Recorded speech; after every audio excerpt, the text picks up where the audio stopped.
Audio Jungle.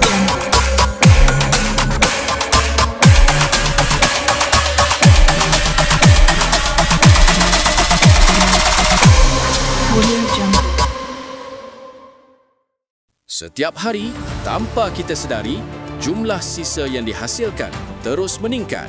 Sisa daripada rumah dan pejabat menyumbang kepada tapak pelupusan yang semakin penuh, sekaligus memberi kesan kepada alam sekitar dan kesihatan masyarakat.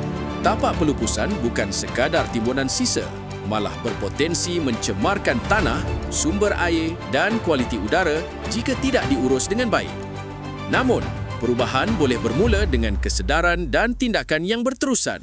Melalui pengasingan sisa dan amalan kitar semula di punca, bahan seperti kertas, plastik dan logam boleh diberi nilai baharu serta mengurangkan sisa ketakak pelupusan. Sehubungan itu, Majlis Perbandaran Ampang Jaya meneruskan program pertandingan kitar semula Waste to Food antara jabatan di Menara MPAJ bagi tahun 2026. Program ini berlangsung dari 1 November 2025 hingga 31 Oktober 2026 dan terbuka kepada semua warga MPAJ.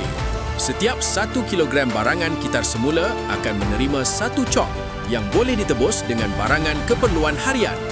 Program ini mencerminkan komitmen bersama ke arah persekitaran yang lebih bersih, lestari dan sejahtera. Ayo, bersama-sama kita memainkan peranan. Kerana kelestarian alam sekitar adalah tanggungjawab kita bersama. Tandas menara MPAJ sentiasa dipelihara agar kekal bersih, menawan dan wangi bagi memastikan keselesaan, kesihatan serta pengalaman yang menyenangkan kepada semua warga kerja dan pengunjung. Kebersihan tandas mencerminkan imej organisasi yang prihatin, bertanggungjawab dan komited dalam menyediakan persekitaran yang selesa dan berkualiti. Keadaan tandas yang bersih dan terurus adalah hasil kerjasama semua pihak demi keselesaan bersama. Seiring dengan tuntutan Islam, kebersihan tandas juga merupakan asas taharah bagi memastikan kesucian dan keabsahan ibadah. Menjaga kebersihan bermula dari tandas. Komitmen ini akan terus dipelihara demi persekitaran yang bersih dan sejahtera. Amalan menjaga kebersihan, tanggungjawab semua.